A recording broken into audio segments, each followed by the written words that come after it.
Vous qui m'écrivez à Histoire 5, les Japonais et leurs terres, consacrées par les dieux, sont frappés par 3 événements inouïs. La bombe atomique, qui les extermine et qui les souille, l'intervention publique de l'empereur sur la vie politique du pays pour en assumer la capitulation, le débarquement de troupes étrangères qui, pour la première fois dans l'histoire, occupent le pays.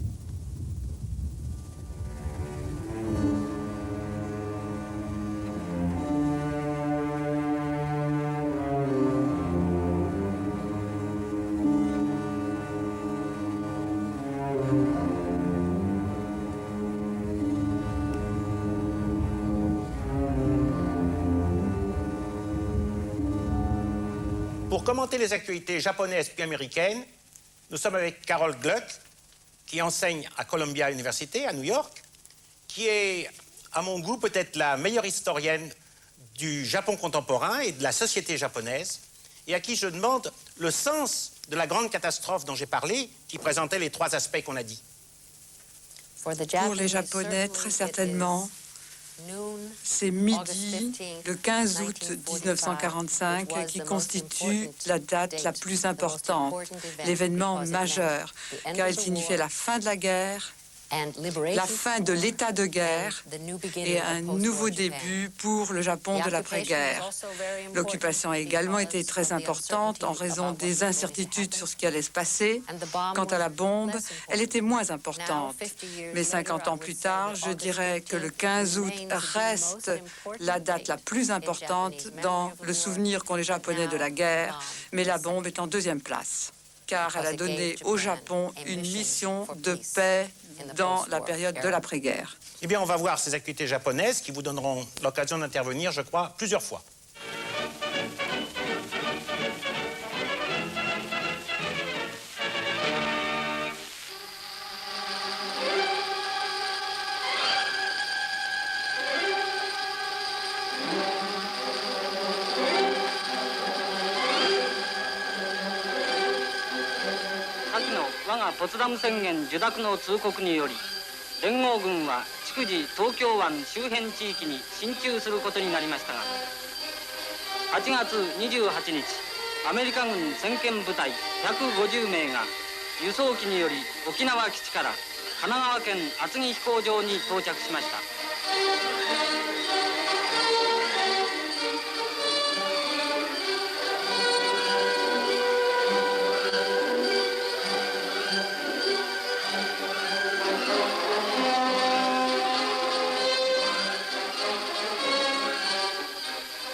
出迎えのアメリカ第8軍司令官パーカー中将と握手を交わす。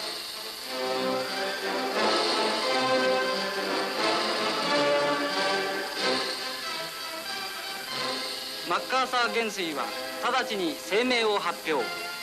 日本の誠意により摩擦も流血もなく戦争終結は円満に成就するであろうと述べました。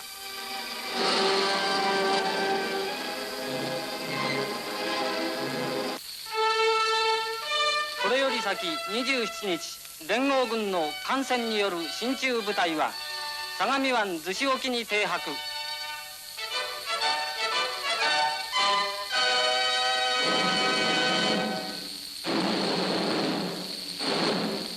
1万3000のアメリカ海兵隊は30日百数十隻の上陸用舟艇をもって横須賀地区に上陸を開始しました。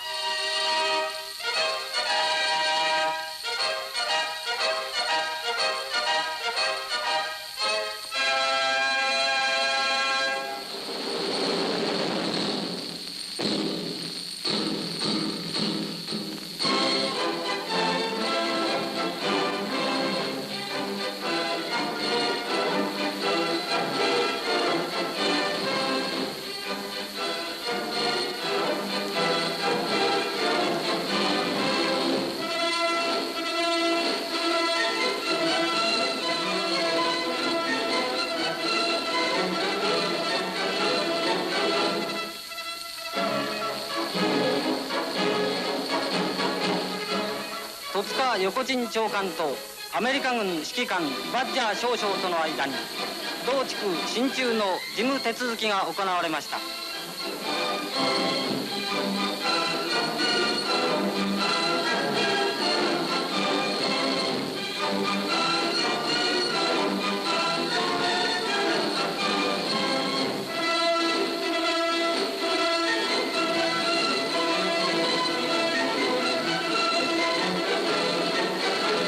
アメリカ軍は引き続き横浜地区にも進駐しました。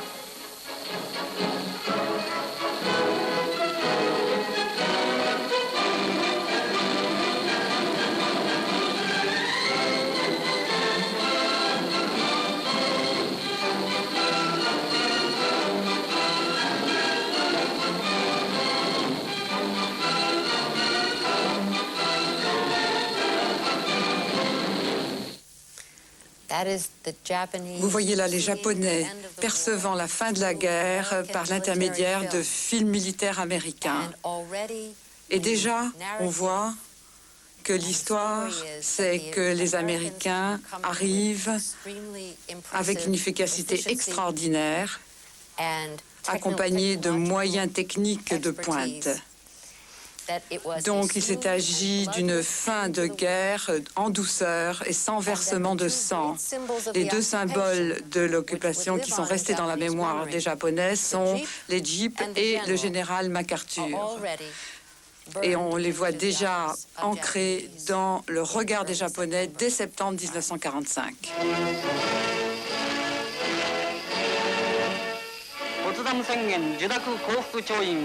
9月2日東京湾上アメリカ戦闘艦ミズリー号甲板において行われました。連合軍最高司令官マッカーサー元帥をはじめ各国代表入場の後、我が全権委員重光外務大臣梅津参謀総長並びに随員が入場。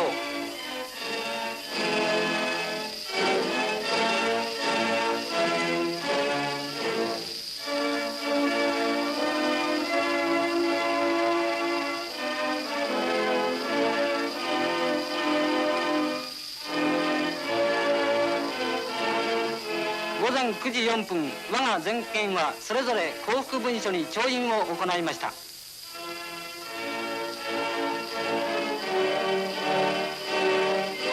続いて連合国各代表の署名を終わりました。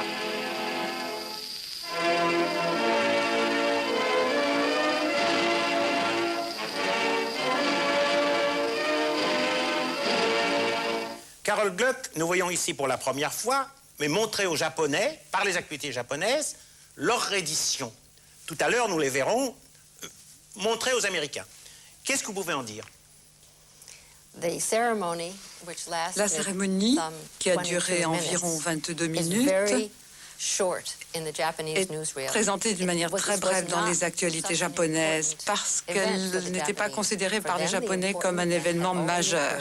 L'événement majeur s'était produit lorsque l'empereur avait prononcé son discours radiodiffusé sur la capitulation 2 semaines plus tôt. Ces 22 minutes de la cérémonie, du point de vue des Américains, sont apparus par contre comme une répétition prenant beaucoup de temps. Donc pour les deux pays, la fin de la guerre a été vécue différemment.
Karl Gluck, ce discours a quelque chose d'étonnant, surtout cette référence à Potsdam.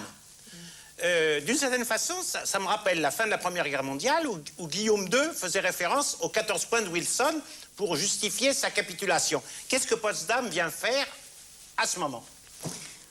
Les Japonais ont une autre manière de raconter la fin de la guerre que les Américains ou les autres alliés.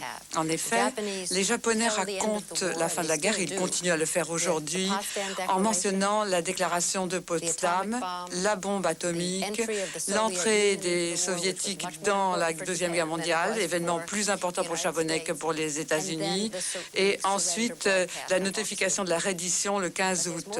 Mais cela va plus loin parce que dans ce discours de ce Premier ministre, qui était un homme conservateur, vieux jeu, un prince, il utilise la déclaration de Potsdam en termes codés. La déclaration de Potsdam signifie en fait reddition sans condition. Il y avait d'autres mots, d'autres termes codés. Au lieu de dire défaite, les Japonais parlent de la fin de la guerre. Au lieu de parler de l'armée d'occupation, ils parlent de stationnement des armées américaines. C'est ainsi que commencent les actualités. Elles parlent des armées stationnées. Ce Premier ministre, toutefois, a utilisé un langage qui était trop vieux jeu du point de vue de l'occupation, donc il n'a pas été maintenu dans ses fonctions et très rapidement, il a été renvoyé et a disparu également cette notion des millions de Japonais repentants. Mais ce qui est resté, c'est cette notion de reddition sans condition égale déclaration de Potsdam. Si vous voulez, voyons maintenant la fin de cette activité japonaise, présentée d'ailleurs par des Américains ou des Japonais, on va voir ça, et qui pour la première fois parle de la bombe d'Hiroshima et de Nagasaki.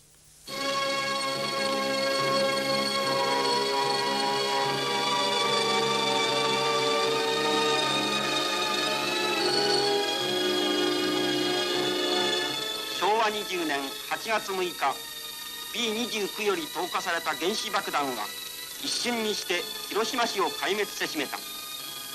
市民の受けた被害は想像を絶して大きく、これこそはまさに破れんとする日本に与えられた最後の一撃であった。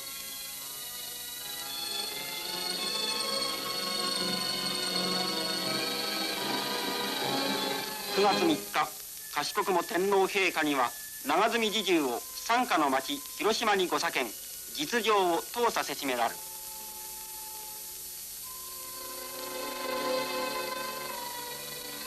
鉄筋コンクリートの建築物をわずかに残して廃都化した広島の町は一望目を遮るものもなく、原子爆弾の強烈な威力をただ一目に物語っている。原子爆弾の恐ろしさは爆死もしくは熱線のやけどによって一挙に莫大な支障を出すばかりでなく、放射能の作用により白血球赤血球の減少によって生命を奪われるということである。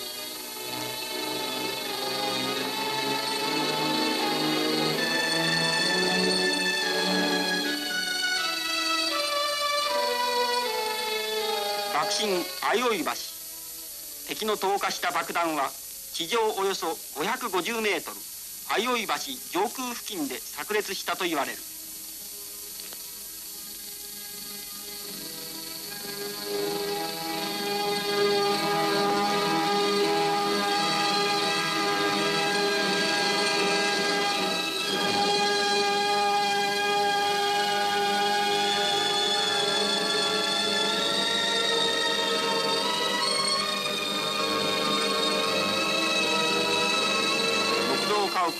全て押しつぶされ、火を発して後をとどめず、雨のように曲げられた鉄筋の建物だけが残っている。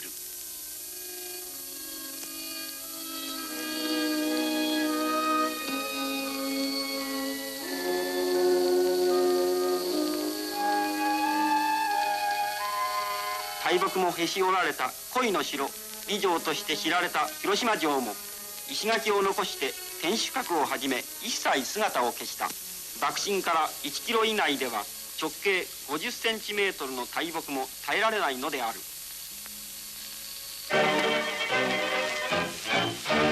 Carole Gluck, comment réagissez-vous à cette présentation visuelle de la bombe aux Japonais? Je dois dire que c'est un paysage terrible. Et ce qui est intéressant à propos de cet épisode en particulier, c'est le fait que les Japonais ont pu voir cette scène non pas seulement pour la première fois, mais quasiment pour la dernière fois en même temps. À ce moment-là, 2 semaines après la fin de la guerre, tous les médias, y compris les actualités, sont assujettis à la censure impériale japonaise. L'État japonais les censure. Donc, les images de la bombe ont été montrées, mais quelques semaines plus tard, les occupants américains ont aboli la censure japonaise et ont mis en place une nouvelle censure contrôlée par les Américains. Et au titre de cette nouvelle censure, aucune image de la bombe n'était autorisée. Donc, c'est un petit créneau très particulier, une période très courte pendant laquelle les Japonais ont pu voir les conséquences de la bombe dont ils avaient entendu parler. Les Américains ont déployé des efforts extraordinaires. En effet, ils se sont employés à réduire au silence la réalité de la bombe atomique, et ce, quasiment jusqu'à la fin de l'occupation, c'est-à-dire 1949. Alors ce créneau, cette période entre le 15 août et le mois d'octobre, a été également un interlude bizarre. Ni les Japonais, ni les Américains ne savaient ce qui allait se passer. Leurs attentes, en fait, ne se sont pas concrétisées. Les Japonais pensaient que les soldats américains allaient violer toutes les femmes et assassiner tous les bébés. Les Américains s'attendaient que hommes, femmes, enfants japonais allaient se battre avec des armes en bambou jusqu'à leur dernier souffle. Or, comme vous avez pu le voir, les actualités japonaises présente une attitude de la part des Japonais plutôt pleine d'admiration vis-à-vis des Américains. Et la transition vers ce qui est devenu en fait une coopération tout à fait incroyable entre les vainqueurs et les vaincus visait à refaçonner le Japon. Les Américains sont arrivés avec leur slogan jumeau de démilitarisation, de démocratisation, de paix et de démocratie. Et le Japon était d'accord pour être remodelé. Et cette expérience historique a permis de transformer le Japon, qui était un État fasciste et militariste, et d'en faire un État de paix et de démocratie. Et cela a commencé alors que les deux parties ne savaient pas ce qui allait se passer. Et ce que vous voyez, c'est qu'il est déplorable qu'il y ait eu cette censure sur la bombe. Mais ce pays va se transformer en une démocratie, disons, sous l'égide des Américains. Pourtant, l'histoire japonaise disait elle-même que le Japon était devenu, depuis le 19e siècle, un pays démocratique, alors qui s'est transformé en régime militariste. Alors, ils ont abandonné leur identité, ils ont nié le passé. Expliquez-nous cette coupure. Je crois que c'est lié fortement à la mythologie des Japonais. Les Japonais, en effet, considèrent que le 15 août 1945 permet à l'histoire de redémarrer. Cette guerre très longue et catastrophique est désormais terminée et le Japon peut complètement tourner son dos au passé et redémarrer. C'est une ère nouvelle, mais dans le cadre de l'occupation qui est présentée sous forme de paix et de démocratie et qui permet à la paix et à la démocratie d'apparaître comme faisant partie de l'identité du Japon. C'est la fin de la guerre, on tourne le dos au passé, on se tourne vers l'avenir dans un éclairage tout à fait nouveau. Il y a eu des Japonais au cours des dernières années, y compris le récent prix Nobel de littérature Kenzaburo Oe, qui ont estimé depuis fort longtemps qu'une démocratie qui vient de par-dessus ou de par l'extérieur ne peut pas être une démocratie authentique, que la démocratie doit venir de la base, du peuple. Et incontestablement, même s'il y a eu dans l'histoire du Japon des épisodes démocratiques, la démocratie de l'après-guerre est venue avec les Américains et de la coopération du Japon avec les Américains après 1945. Eh bien, on va voir les mêmes événements, mais cette fois américains, et nous allons voir que la présentation est un petit peu différente.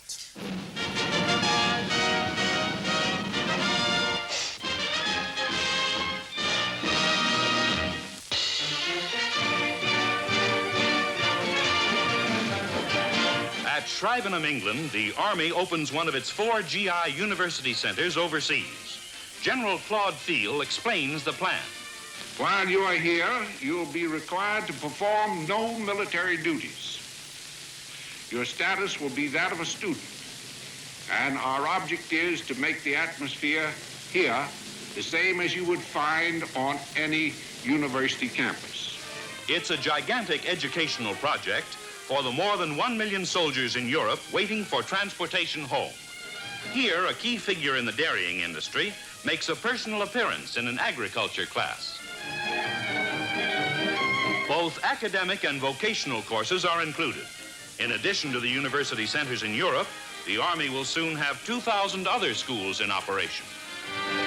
It's farewell to war as GI school bells start ringing all over the world.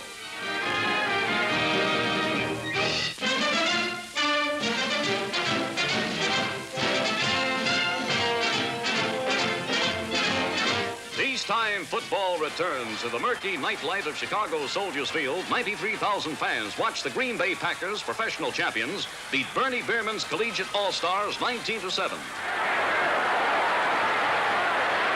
In the second quarter, Irv Kump of the Packers passes, and the All-Star fullback Lieutenant Bob Kennedy intercepts behind his own goal line. Then the lieutenant's strategy goes snafu for some reason, and the enemy traps him in the end zone for a rather odd safety. Score again as Herman Rorick passes from the All-Star 27. Roy McKay takes it on the 5 and over for a touchdown. Behind 12-0, the All-Stars start to roll. Tommy Harmon, Air Force hero and All-American from Michigan, tears off 16 precious yards.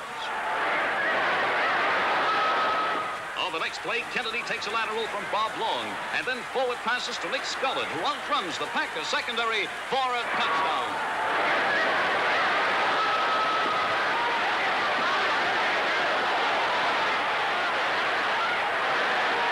But as always, it's Big Don Hudson who steals the show. The Pros' perennial scoring champ intercepts an all-star pass and gallops 85 yards for the final score. Green Bay 19, All-Star 7. Yes, there's plenty to cheer about as America welcomes back its sock'em rock'em sport, football.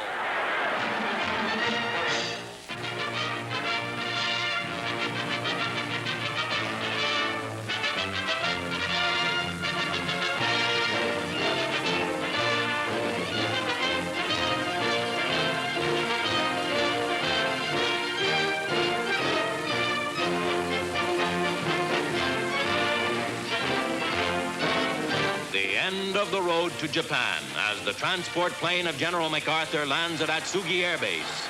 The man who had led the fight back from Corregidor is cheered by paratroopers and greeted by Lieutenant General Robert L. Eichelberger, heading the victorious 8th Army.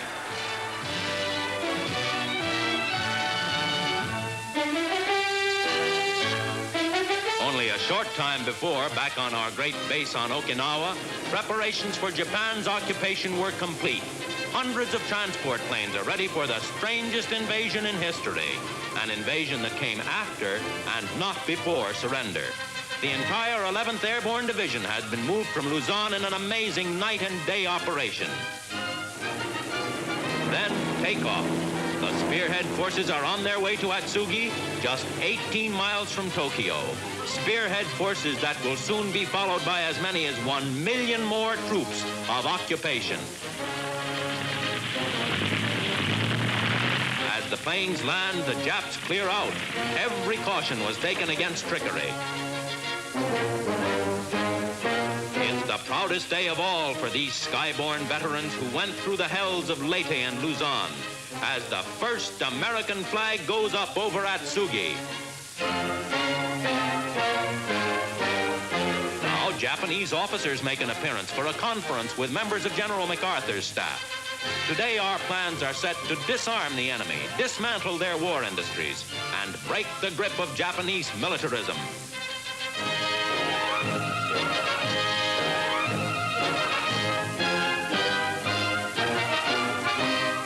The troops prepare to fan out, heading south for Yokosuka.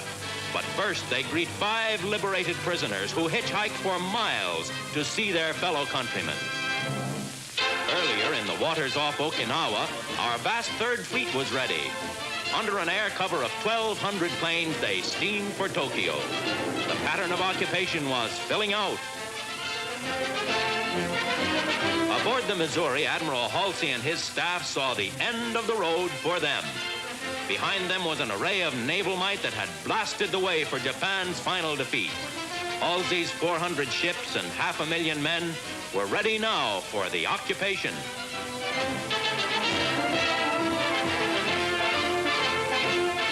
Then rough weather, storms and typhoons that delayed our operations for 2 days. And for the first time, films that show how U.S. Navy tankers supply our fighting ships with oil and gas during storms and battle. Refueling at sea, a difficult and dangerous operation. Now our fleet enters Tokyo Bay. Outside Yokosuka, a Japanese tug comes alongside the cruiser San Diego. Jap envoys and pilots board her to turn over secret maps of the heavily mined and fortified waters. The machinery for surrender begins to spin. It's hard for even a Jap observer to control his curiosity under these circumstances.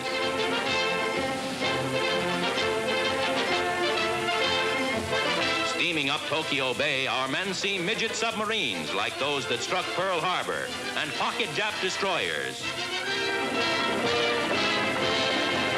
Then, by plane from Guam to the USS Missouri, flagship of Halsey's 3rd Fleet, comes the commander of the Pacific Ocean areas, Fleet Admiral Nimitz, who signed the surrender for the United States. At the once great naval base of Yokosuka, the first U.S. seaborne forces arrive, Marines of the famed 4th Division. No shells, no guns, no bombs impede this landing on Japan's sacred soil.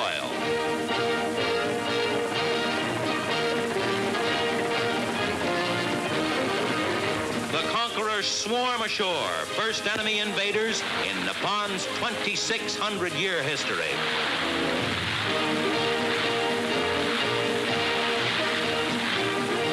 The occupation is officially begun. Our flag goes up at Yokosuka.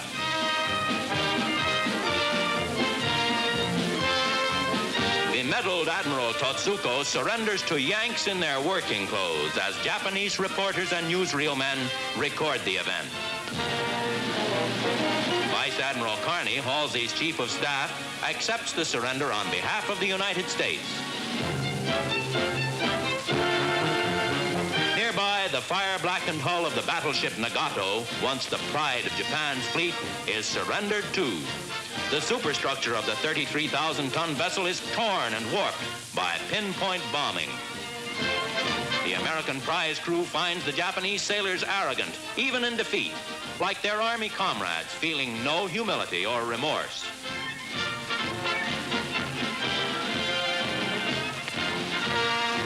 As still another flag goes up on the Nagato, the final act is near its end.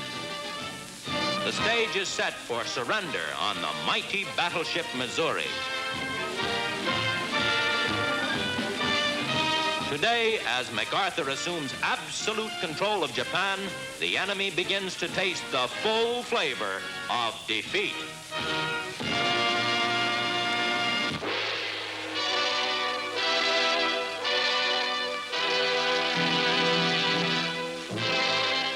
First films of Tokyo. Japan's once proud capital, now a blackened and battered corpse. A city with 70% of its houses gone, gutted by the fires of our incendiary bombs. In sharp contrast, Hirohito's palace grounds show no physical marks of war, but psychologically the wounds are deep, as mass suicides are reported before the palace, and emperor worship is observed with special solemnity.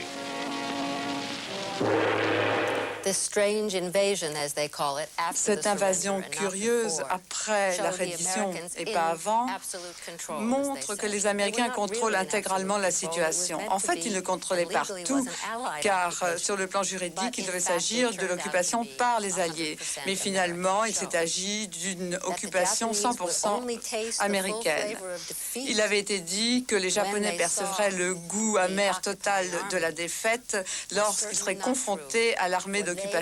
C'est une affirmation fausse, car ils avaient vécu dans la ville dévastée de Tokyo, telle que les voyaient d'ailleurs les Américains dans leurs actualités. Les Japonais savaient qu'ils avaient perdu. Le palais impérial, qui est montré comme étant intact, atteint par les bombes, a été épargné parce que les Américains ont décidé de ne pas le bombarder. Donc cela fait partie de la campagne américaine de victoire, continuant à montrer les Japonais, les soldats japonais comme étant arrogants, montrant qu'il y a encore des centaines de suicides. Donc cette image n'a pas encore changé, mais ce qui a changé par contre, c'est ce sentiment qu'après avoir gagné la guerre sur le plan militaire, les Américains allaient prendre le contrôle totalement. At fearful Camp Ofuni outside of Tokyo, liberated American prisoners of the Japs are dazed and happy after months and years of waiting for freedom, waiting for their first decent meal, which means anything but a starvation allotment of rice.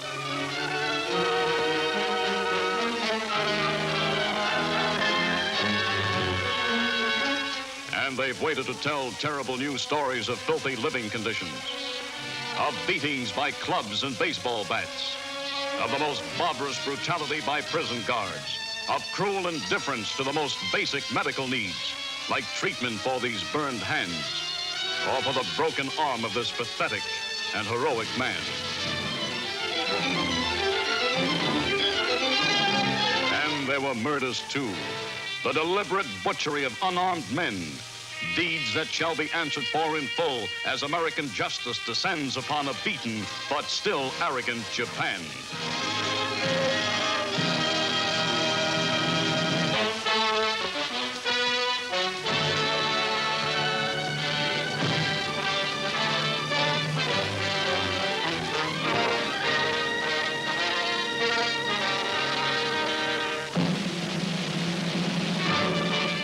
USS Missouri takes her place in Tokyo Bay, the spotlight of the world upon her. History is in the making at Yokosuka as the Supreme Allied Commander arrives. The General boards a waiting destroyer, one of 3, which will take the press and surrender parties to the battleship in the harbor. General Jonathan Wainwright, haggard from his long enemy imprisonment, has been flown from Manchuria. General Doolittle, first to bomb Tokyo, is also on hand. The Missouri rides at anchor, polished and scrubbed for this great occasion. Admiral Chester Nimitz is the first Allied representative to be piped aboard.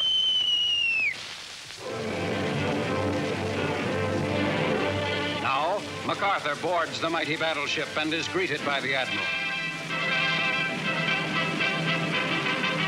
On the Missouri's bare, unadorned deck, the most momentous event of our time is about to be enacted. The Japanese envoys arrive. Foreign Minister Mamoru Shigemitsu, who will sign for Hirohito, hobbles on his wooden leg, the result of a Shanghai bombing at the war's beginning. General Umezu represents the Imperial General Staff. It's 9 a.m. Tokyo time, Sunday, September 2nd, 1945. In the next 22 minutes, mankind's most destructive war will come to an end.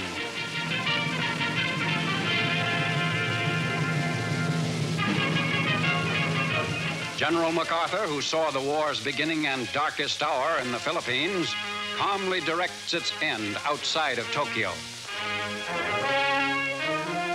We are gathered here, representatives of the major warring powers, to conclude a solemn agreement whereby peace may be restored. It is my earnest hope, and indeed the hope of all mankind, that from this solemn occasion a better world shall emerge out of the blood and carnage of the past. A world founded upon faith and understanding. A world dedicated to the dignity of man and the fulfillment of his most cherished wish for freedom, tolerance, and justice. I now invite the representatives of the Emperor of Japan and the Japanese government and the Japanese Imperial General Headquarters to sign the instrument of surrender at the places indicated. Now, Japan's brief years as a major power come to an end. Foreign Minister Shigemitsu, with his top hat, yellow gloves, and claw hammer coat, is the first of the Japanese to take his place at the surrender table. A translation of the document is ready for him. Under the terms of the agreement, Japan surrenders unconditionally, accepts the Potsdam Declaration, and ceases all hostility. It is a few minutes past 9 o'clock. 3 years, 8 months, and 25 days have passed since Pearl Harbor. Shigemitsu's face is expressionless as he writes his signature.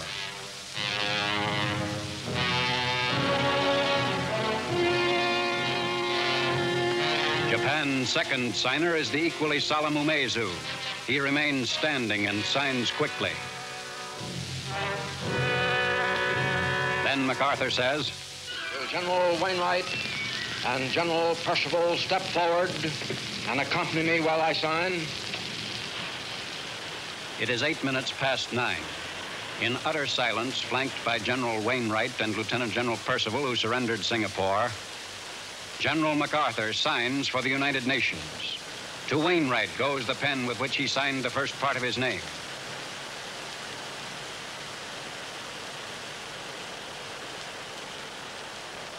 The second pen goes to General Percival. The Japs look on, stony-faced and silent. Even as the ceremonies took place, American observers in Tokyo revealed that the Japs still felt no sense of war guilt. Now Admiral Nimitz prepares to sign on behalf of the United States. Behind him are Admiral Halsey whispering in MacArthur's ear and Rear Admiral Sherman, Nimitz's chief of staff.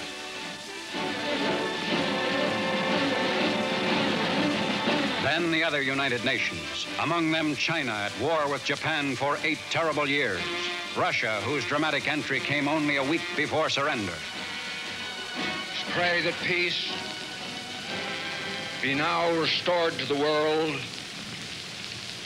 and that God will preserve it always. These proceedings are closed. In just 22 minutes, one great phase of history has ended. Out of Washington comes a message on the surrender from President Truman. God grant that in our pride of the hour, we may not forget the hard tasks that are still before us, that we may approach these with the same courage, zeal, and patience with which we faced the trials and problems of the past 4 years. Roaring over the Missouri are almost 2,000 planes, symbol of the great fighting power that brought us victory. Today's power for a better world of peace.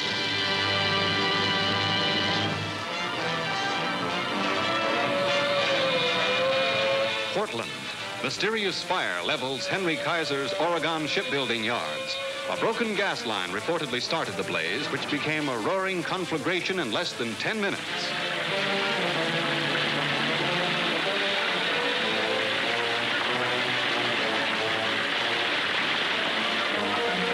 In the path of the flames were 7 almost completed Victory ships, including 3 attack transports.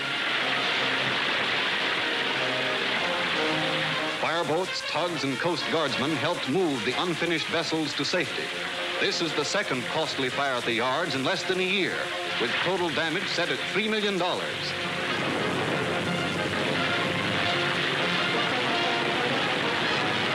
In the wake of the Holocaust, a sign reminds that safety pays. For fire, our oldest enemy has still signed no armistice with man.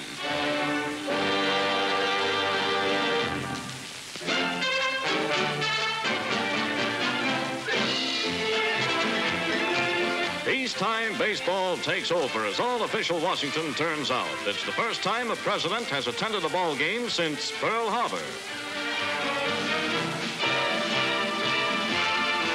Now Mr. Truman's car arrives, and today the chief executive proves himself one of the most enthusiastic fans.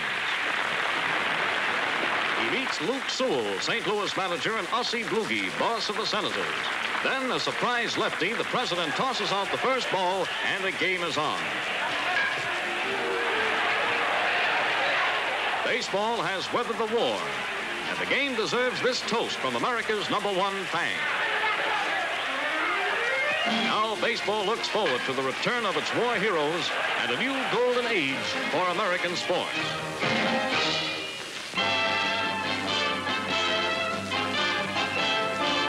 Atlantic City, grand opening of the nation's annual beauty contest for the title of Miss America, with 40 assorted blondes and brunettes from cities and states all over the country. Then at a local theater, it's every gal for herself and as many points as she can pile up.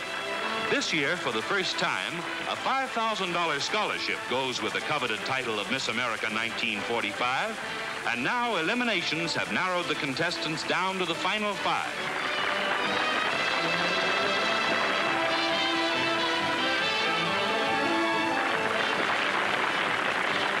The judges have tallied their points, and the winner is 21-year-old Bess Meyerson of New York. A graduate of Hunter College, Bess Meyerson is 5 feet 10 and 135 pounds.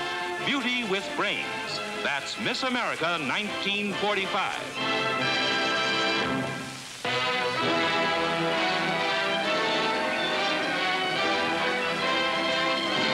Japan, and first pictures of the burned-out shells of its greatest cities. In 44 centers like these, completely devastated by B-29s, the enemy's power to make war was forever smashed. A Jap carrier knocked out by Third Fleet aircraft lies in Kuri Harbor near a sunken battleship. But the greatest damage by far was done by a single B-29 carrying the atomic bomb.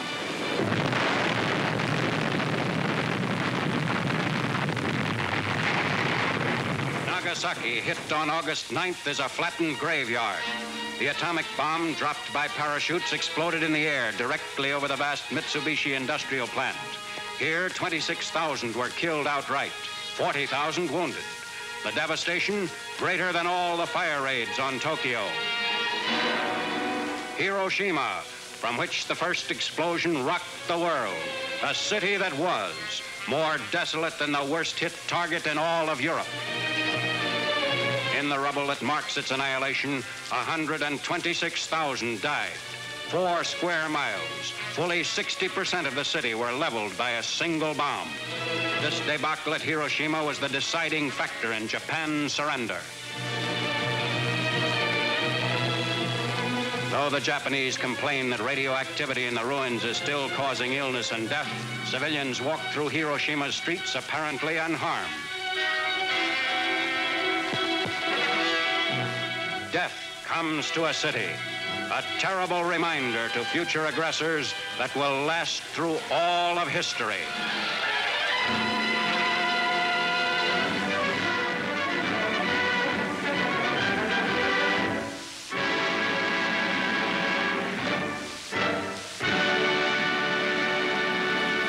Carol Gluck, vous avez pu écouter cette phrase étrange où on dit que les Japonais se plaignent des effets de la radioactivité comme si c'était quelque chose dont on pouvait douter. Alors on peut voir dans cette manière de s'exprimer un début de sentiment de culpabilité ou une volonté de nier ce que l'on craint d'avoir commis un crime unique dans l'histoire. Mais ce qu'il y a de frappant quand même aussi, c'est que dans ces images, on nous montre des gens qui se promènent, on nous parle de ruines, on ne voit pas de victimes, ni dans les actualités japonaises, montrées aux Japonais, ni dans les actualités montrées aux Américains. Est-ce que vous pensez cela aussi? À la fin de ce que les Américains considéraient comme le paradigme d'une guerre juste, les Américains voulaient fortement apparaître comme des combattants justes pour la démocratie. Or, ce qui s'est passé très tôt, c'est que les conséquences de la bombe ne projetaient pas une image de décence, mais une image d'horreur.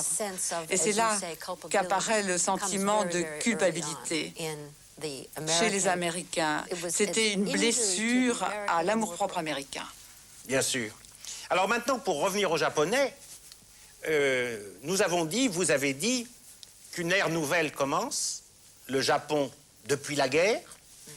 Est-ce que cette transformation va être surtout une transformation à l'intérieur de la société japonaise, ou est-ce qu'à l'extérieur, le Japon va moins changer qu'il le dit? Parce qu'aujourd'hui, c'est-à-dire en 1995, quand on examine la politique extérieure du Japon, la politique commerciale du Japon vis-à-vis des États-Unis, vis-à-vis de l'Europe, etc., on a l'impression que la politique extérieure garde son intransigeance.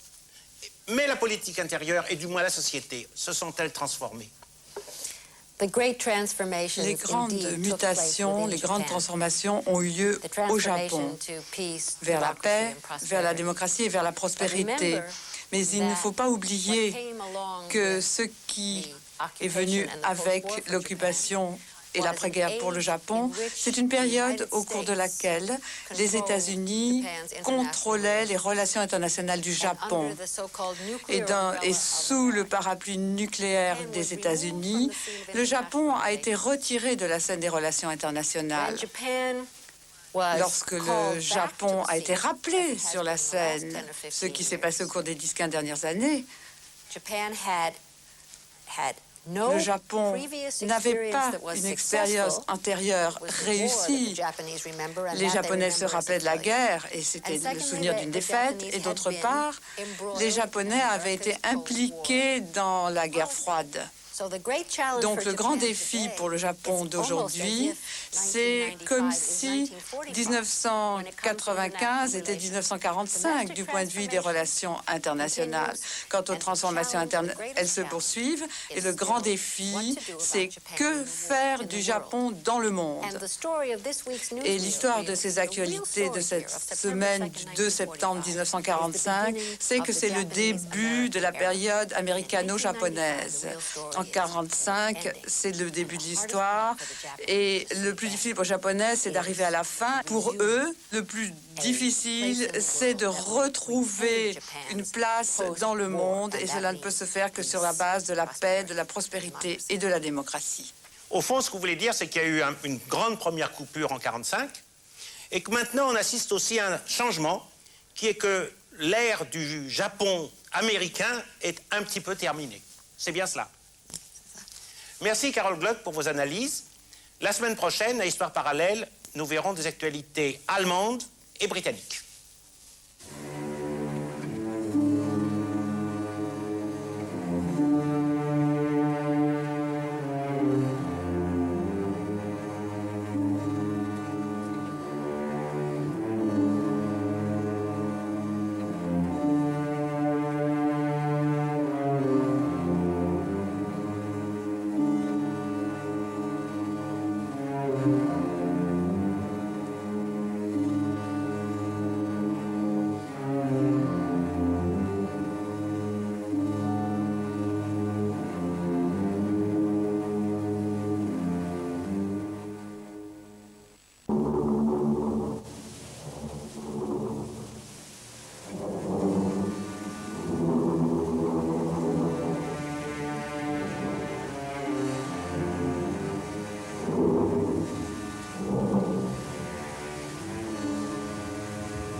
Cette fois, la guerre est finie. Le Japon vient de capituler à bord du Missouri. Et les armes de la paix suivent désormais la paix des armes. D'abord la justice. Quel traitement appliquer aux criminels de guerre? Ensuite la diplomatie. Quelles mesures immédiates appliquer aux vaincus? Déjà, De Gaulle demande que la Rhénanie soit détachée de l'Allemagne, la Ruhr internationalisée, qu'il n'y ait pas d'administration centrale à Berlin. Qui plaiderait à cette date pour la réconciliation franco-allemande?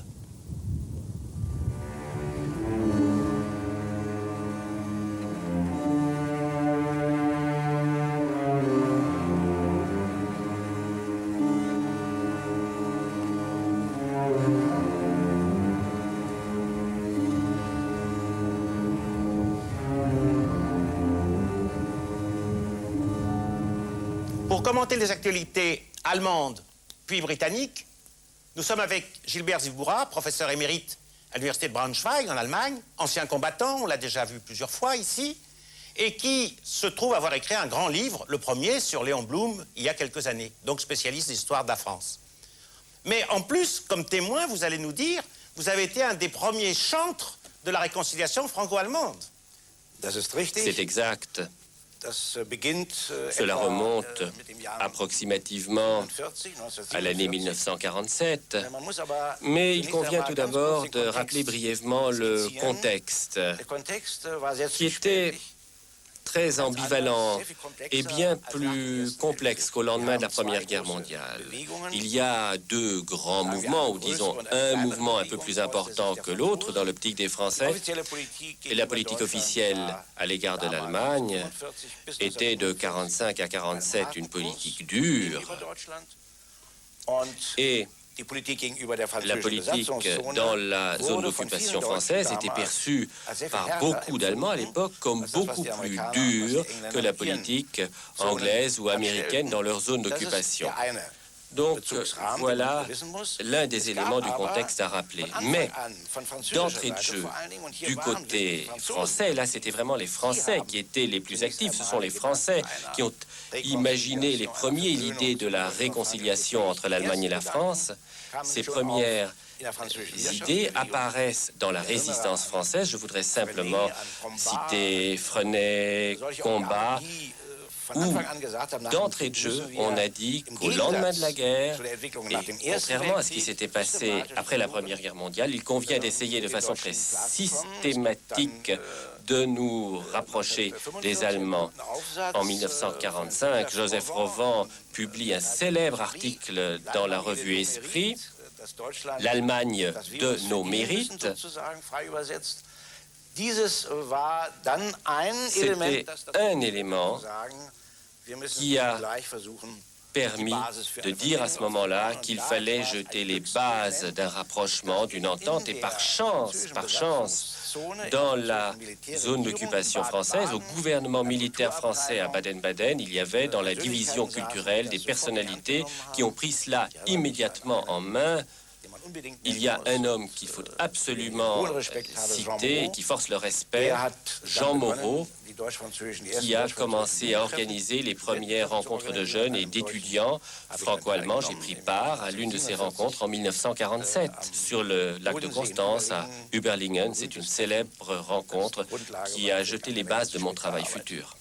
Eh bien, on va évoquer cette période à son départ, puisque nous sommes pour l'instant en octobre 1945. Et nous allons voir des activités allemandes qui parlent du procès de Pétain et d'autres faits que vous allez commenter.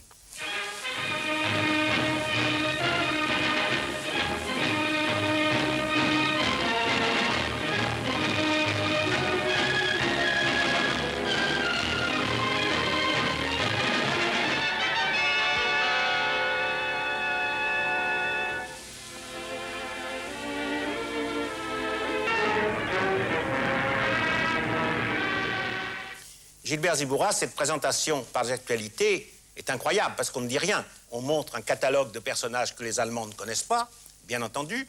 Le mot d'Allemagne n'est même pas prononcé, ni les causes du procès, la répression, la collaboration. C'est assez extraordinaire. Comment, si vous vous en souvenez, à l'époque, vous avez eu connaissance de ce procès Pétain? Non,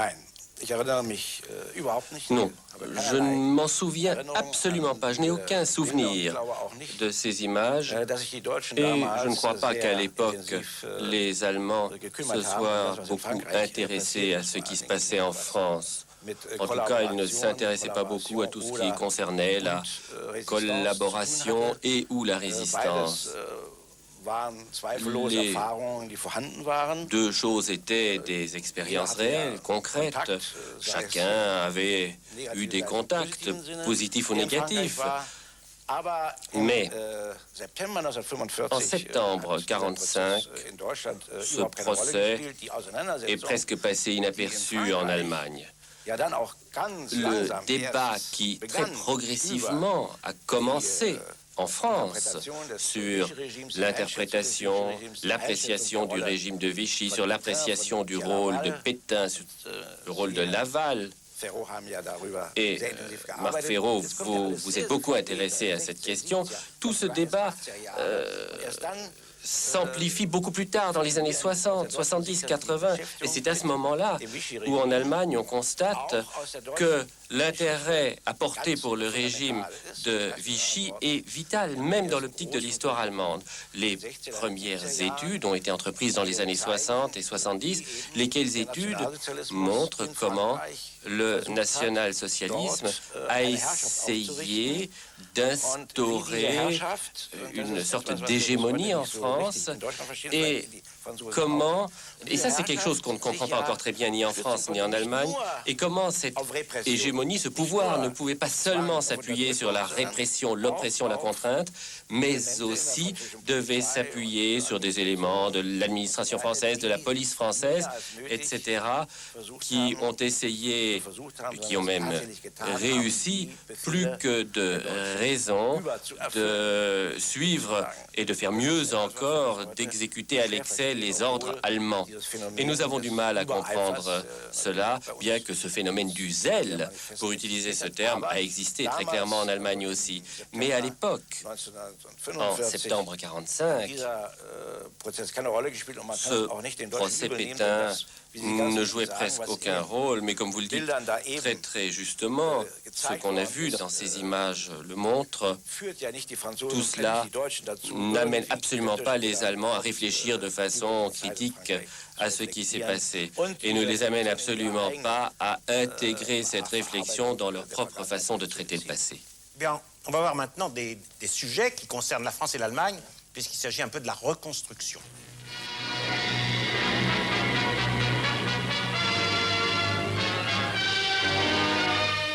Amerikanische Heeresingenieure leiten die Räumung des Rheins von Hindernissen, den Strom so bald wie möglich wieder schiffbar zu machen. Eine Sprengstoffladung von 33 Tonnen soll die Trümmer der Rüdesheimer Eisenbahnbrücke beseitigen, die das Fahrwasser blockieren.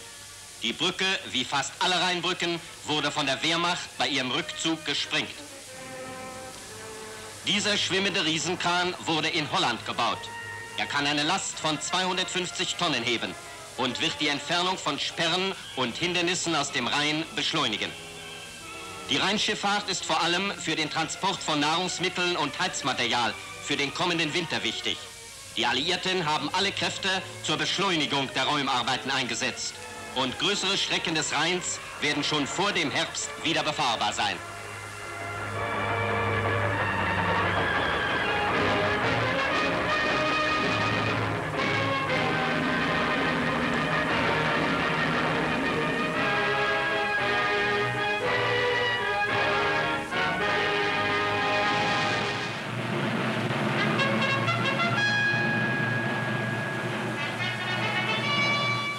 In London wurden Besprechungen abgeschlossen, die darauf hinzielen, die Hauptkriegsverbrecher so bald wie möglich vor Gericht zu stellen. Die Bildung eines internationalen Militärtribunals zur Aburteilung der Kriegsverbrecher wurde beschlossen. Das Übereinkommen wird von den Vertretern Großbritanniens, Amerikas, Russland und Frankreichs unterzeichnet. Frankreich ist durch Robert Falcot vertreten.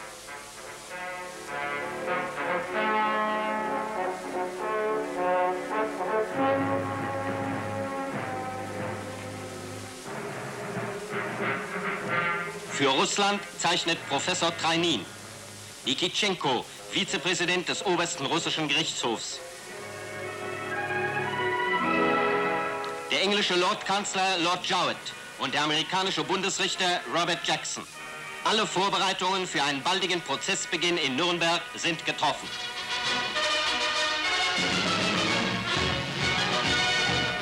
Im Zeichenbüro der englischen Flugzeugwerke, die den berühmten Bristol Beaufighter herstellten, wurde das Modell für das größte Verkehrsflugzeug entworfen, das jemals in Großbritannien gebaut worden ist, die Brabazon. Ohne Zwischenlandung wird dieses 110-Tonnen-Flugzeug 224 Passagiere in einem 12-Stunden-Flug von London nach New York bringen.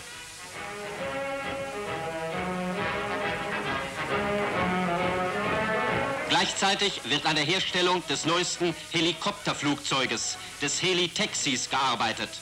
Es wird auf Häuserdächern landen und als Flugdroschke die Fahrgäste der Brabazon nach dem Flugplatz bringen.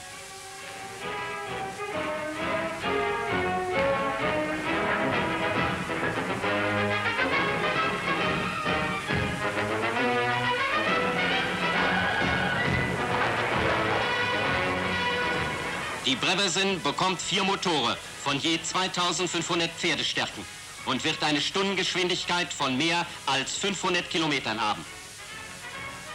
Angestellte der Fabrik besichtigen das Innere des riesigen Flugzeugs. Die Sitzplätze können in Schlafkojen für 72 Fahrgäste verwandelt werden. Ein fliegendes Hotel für die Welt von morgen.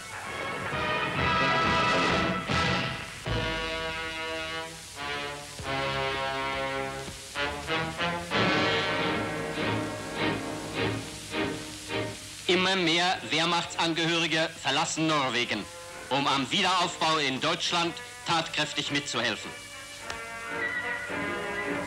Diese Gruppe von 1500 umfasst Landarbeiter und technische Spezialisten.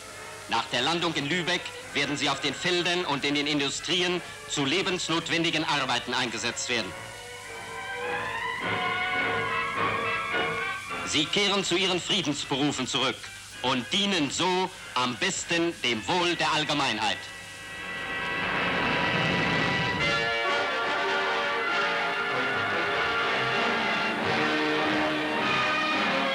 Die Instandsetzung des Eisenbahnnetzes in Europa ist eine Aufgabe erster Ordnung.